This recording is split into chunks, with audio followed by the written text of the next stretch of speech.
एक मूवी की कहानी सुनाता हूँ। 29 जनवरी 2024 की बात है। एक 5-6 साल की लड़की थी, उसका नाम था हिंद रजाब। वो पैलेस्टीन के तेल अल हवा शहर में अंडर फायर आई इज़राइल सोल्जर्स के, अपने रिलेटिव्स के साथ। उसका 15 साल का कज़न था लेयान।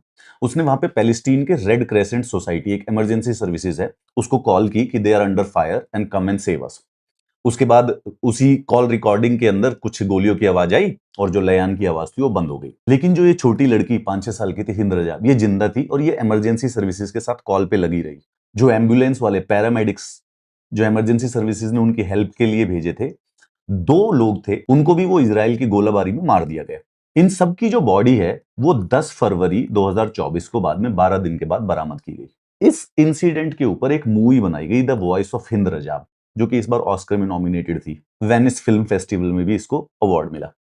अब ये मूवी इंडिया में रिलीज हो रही थी, लेकिन जो हमारा सेंट्रल बोर्ड ऑफ सर्टिफिकेशन है, उसने इसको रिजेक्ट कर दिया, ये कह के कि ये इंडिया और इजराइल के रिश्तों में जियोपॉलिटिकल रीजंस की वजह से इंडिया इजराइल रिलेशंस में दरार ला सकती है, उसमें प्रॉब्लम आ सकती है, तो हेंस वी रिजेक्ट और हम इस मूवी को रिलीज नहीं होने देंगे। But the more interesting part is that कि ये इजराइल में मूवी बैंड नहीं है, ये फ्रांस में, यूके में, इटली में, यूरोप में बैंड नहीं है, जो भी इजराइल के साथ जिनके अच्छे रिलेशन है, ये यूएसए में बैंड नहीं है, ये सिर्फ और सिर्फ इंडिया में बैन कर दी गई है। This movie the voice of the Hind Rajab, 6 March को इसका रिलीज होना था, लेकिन अब इसको इंडेफिनिटली हॉल्ट कर दिया गया है। स्पेसिफिकली क्यों? क्योंकि फरवरी में इंडिया ने एक हिस्टोरिक पिवट किया था, जहां पे Indian prime minister Modi ji जो थे वो इजराइल गए थे और उनके पार्लियामेंट में एक स्पीच दी थी। पिछले 25 साल के फुल डिप्लोमेटिक रिलेशंस में ये काफी इंपॉर्टेंट इवेंट था। नाउ ये मूवी जो है उस बच्ची की जो इमरजेंसी कॉल्स थी उसकी ओरिजिनल रिकॉर्डिंग्स के अराउंड बेस्ड है।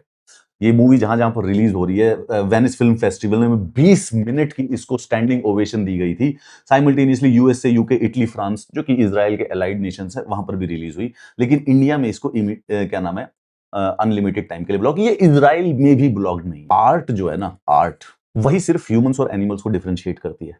उसको हमेशा से स्टार्टिंग से एस्टेब्लिशमेंट जो है बैन वैन करने की कोशिश करता रहता है। ये मूवी एक प्रकार से जो आर्ट मूवीज होती हैं उस प्रकार की मूवी थी। अगर ये इंडिया में रिलीज हो जाती ना, मुझे नहीं लगता इसको कोई देखता, ना मैं देखता, ना आप देखते, हम में से किसी को इस बारे में पता भी नहीं होता। हमें इस मूवी की स्टोरी सिर्फ और सिर्फ इसलिए पता चली क्योंकि सीबीएफसी ने इसको बैन करने का डिसीजन ले लिया। वरना आपको मालूम है ऐसी इंटरनेशनल मूवीज बहुत सारी रिलीज होती रहती है, कौन देखने जाता है इनको हॉल में।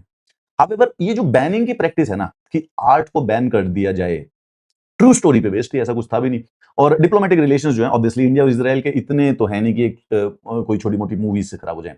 मुझे लगता है कि ये हम ना गलत डायरेक्शन में जा रहे हैं। When we start banning art solely on the geopolitical consideration, this will create a lot of problem.